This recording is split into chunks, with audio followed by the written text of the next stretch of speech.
Narito na ang Veritas Editorial, ang paninindigan ng Veritas 846 sa mga napapanahong usapin sa bansa. Pakinggan si Reverend Father Anton C.T. Pascual, Pangulo ng Veritas 846, ang radyo ng simbahan. Veritas Editorial.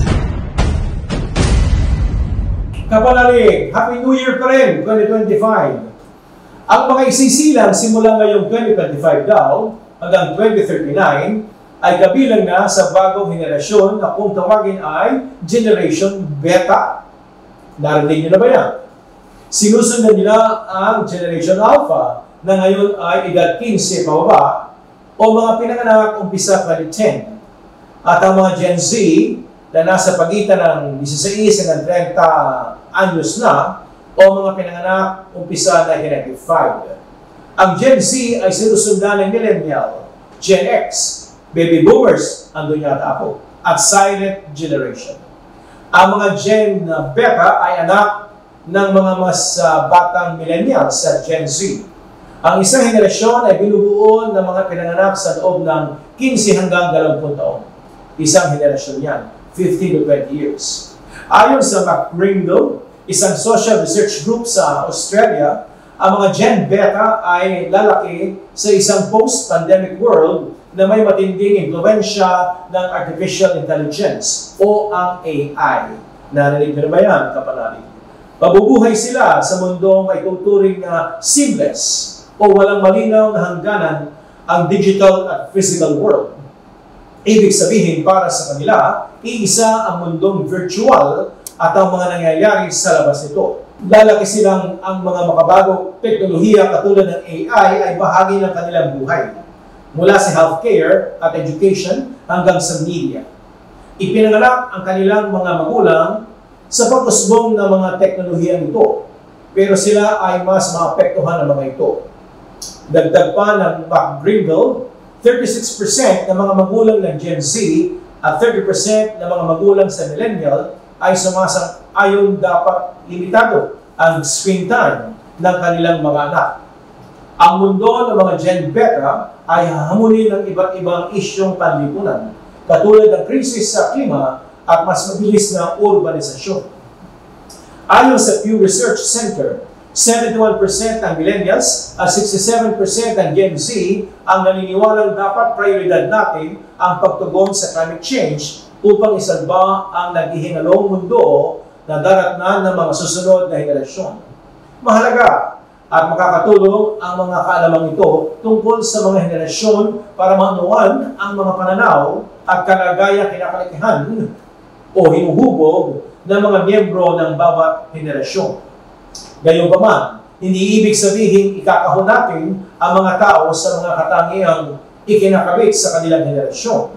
Sa halip, maaaring magsilbing gabay ang mga kaalamang ito upang makatukoy tayo ng mga sama-samang hakbang para makabuo ng mas makatarungang mundo. Ipinapaalala ng mga panlipunang turo ng Santa Iglesia o Catholic Social Teaching na kailangan nating baguhin ang mga ugnayan ng ating interdependence o pagtutulungan upang maging mas tunay ang ating pagkakaisa.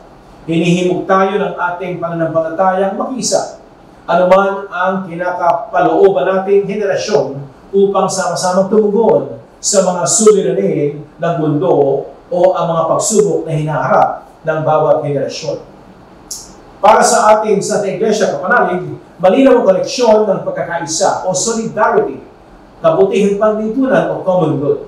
Binibigyan diin ang pagkakaisa, ang hindi matatanggal na ugnayan ng mga tao o grupo sa isa't isa. Pinapahalagahan nito ang malayang pag-aambag at pakikilahok ng bawat tao o grupo sa ating paglabo, batay sa kailangang mga kakayahan at mga karanasan. Bawat tao o grupo ay may maiambag sa paggamit natin ng kabutihang panglahat. Sa anumang henerasyon tayo nauugnay.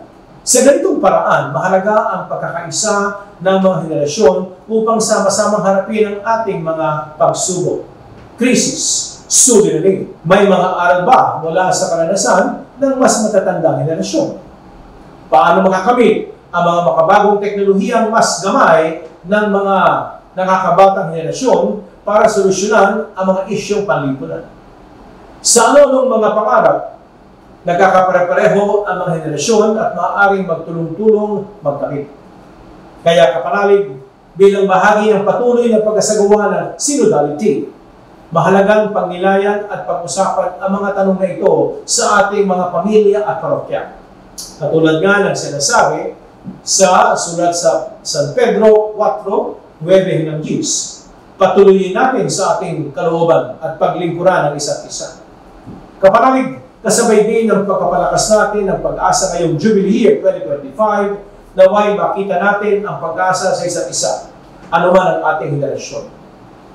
Pilgrims of Hope, ang tema ng Jubilee Year 2025. Habang buhay may pag-asa, kapanalig, sapagkat may Diyos na nagmamahal sa ating lahat.